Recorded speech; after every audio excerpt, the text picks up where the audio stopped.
Hello and welcome to this week's episode of the GTM Tour Talk. I'm your host, Corey Haslam, and with me is... Trisha Banderka. All right, the first event happened at Legacy Ridge Golf Club. The players faced a pretty nice day in this early going season. The weather wasn't too bad, nice and sunny, a little bit of a breeze coming off the bay, and the scores definitely reflect the nice conditions. Couldn't agree more with you, Corey. Honestly, perfect playing conditions. I know we've talked about the weather quite a bit, but it wasn't just the weather. Legacy Ridge was immaculate. The greens looked really good, and fairways and rough looked lush too. So I also have to say the pin locations were in some pretty tasty spots. And as you can see by some of the scorecards, there are quite a few birdies that were up for grabs across all flights. All right, as we head over to Champ Flight, the winner was once again Greg Lewis with a 68, which was 3 under par. The great shooting, nice and consistent game. Nothing really got out of sorts for Greg, and he was able to make a couple putts coming down the stretch and really take home this victory. Couldn't agree with you more. Greg had a great day, no blemishes, actually a couple birdies on the scorecard today. I mean, he shot 68 at Ushers, 4 under over there, another nice tidy 68 here. I'm looking forward to seeing him compete at Ladies, much larger field, just to see if he can win his third event in as many tries. So definitely a player to watch out for on the Champ Flight in the coming weeks.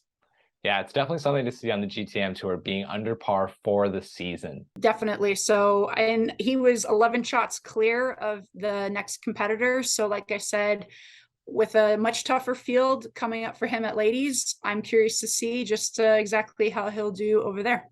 And then in A Flight, we had a really interesting battle going on here. It was a rematch of last year's playoff of this very event, Mark Dubois and Theo Peckham.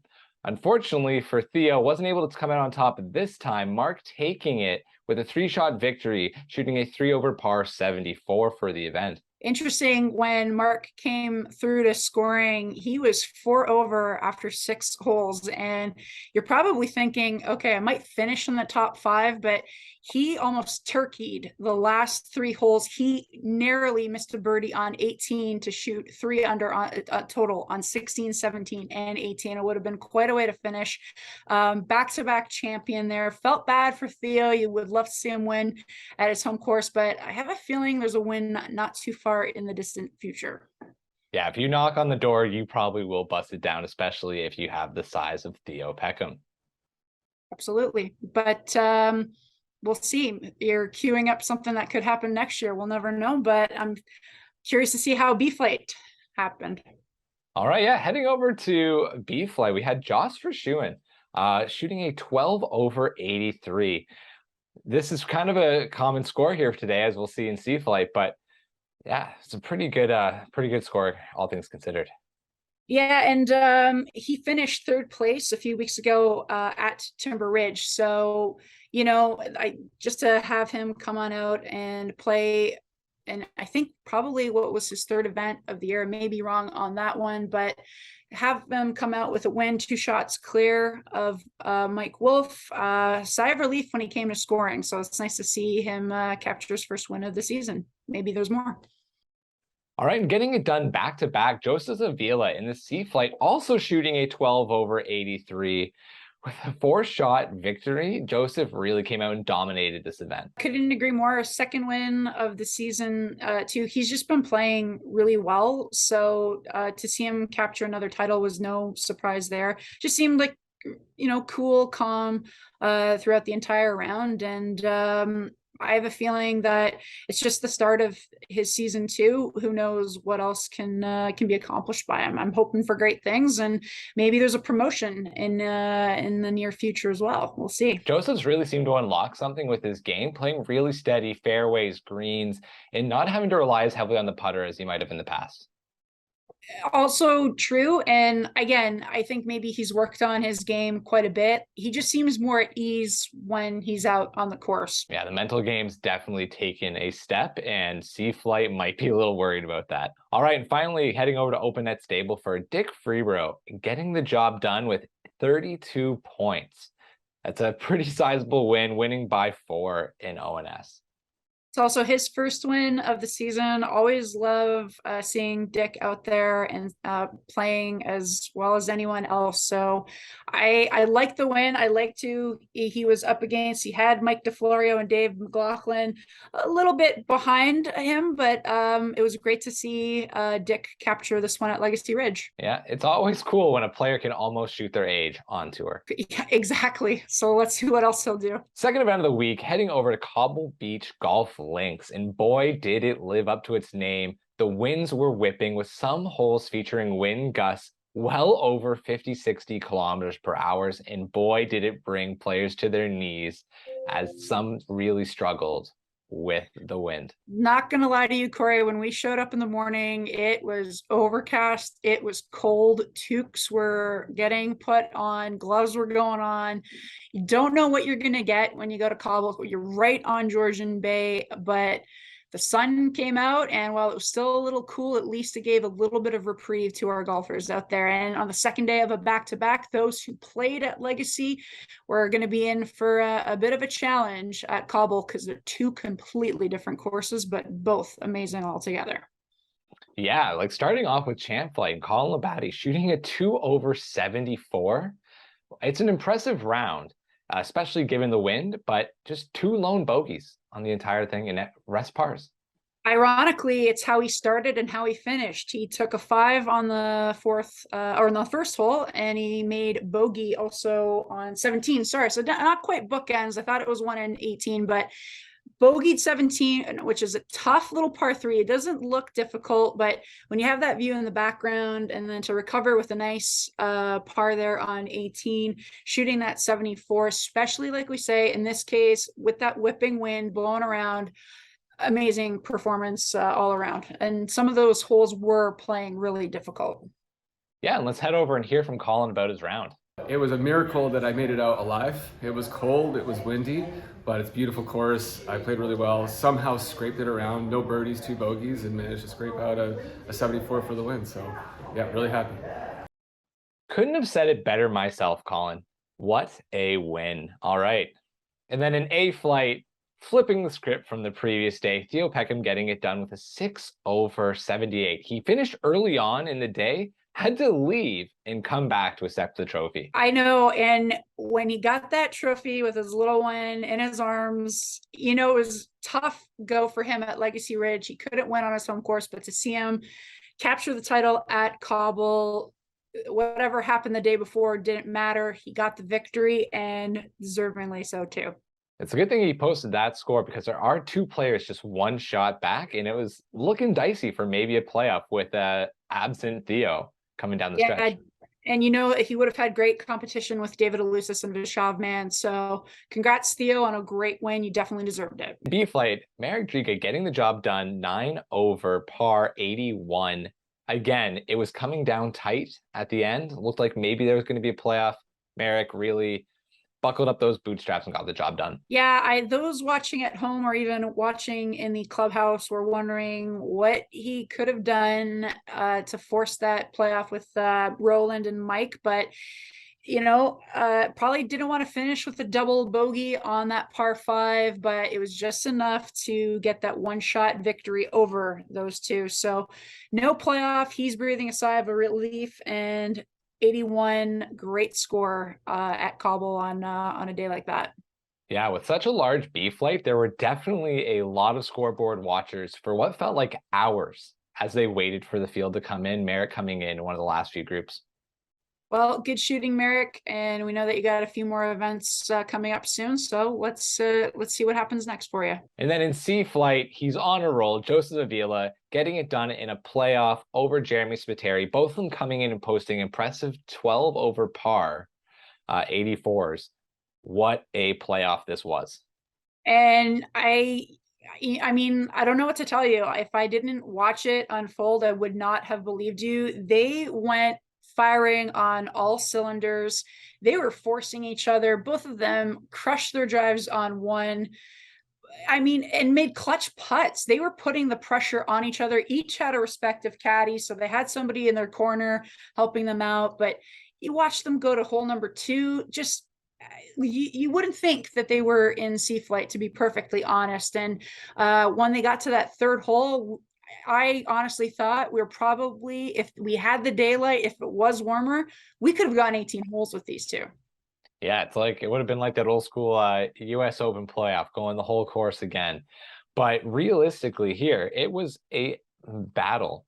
Jeremy was getting up and down like a madman trying to get this job done. And in the end, unfortunately, that little bit wildness with the irons was his downfall, as he did come up a little bit short on the closest to the pin. And for those of you kind of looking to see this, it is posted on our Instagram at GTM Tour. Yeah, I believe the yardage was set to 131 yards, and Joseph still had the honor throughout the entire way. So he shot a dart, landed it short, it bounced back. He sucked it back just a bit to be within 10 feet. And Jeremy, not quite as having a good shot going into the green, but again, either guy, whoever would have won, totally deserved it, and it just happened to go Joseph's way that day. All right, and then Open Net Stableford, we have, again, what I like to call the king of ONS, Mike D. Florio, getting it done via card matching over Paul Dermody, both of them coming in and posting very nice 34s.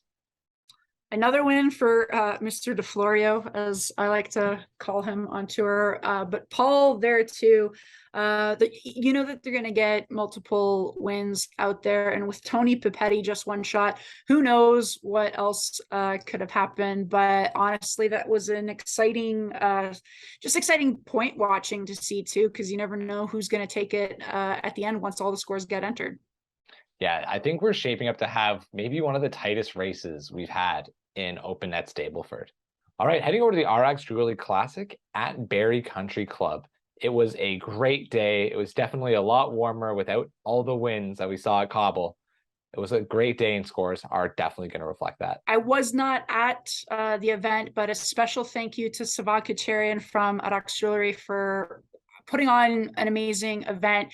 In addition to the hole-in-one that Tour already does, he did 4 more. And if you had dunked that shot on your first go, you were going to win a nice ball watch. So Savag, thank you so much for all that you do for the tour. And I hope everybody had a great day out at Barrie as well. Not only did he step up the pricing at his own event, but he's also stepping up the pricing week to week as well. All right, in Champ Flight, a name we're all used to hearing, Arjun Walia shooting a 2 under par 70.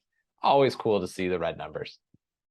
Now, while I wasn't there, I was scoreboard watching, so it did get interesting at some points. I think he did get it up to, I don't know if it got up to -3, but I was watching. Good on Arjun, solid player, so congrats to him on his second victory of the season.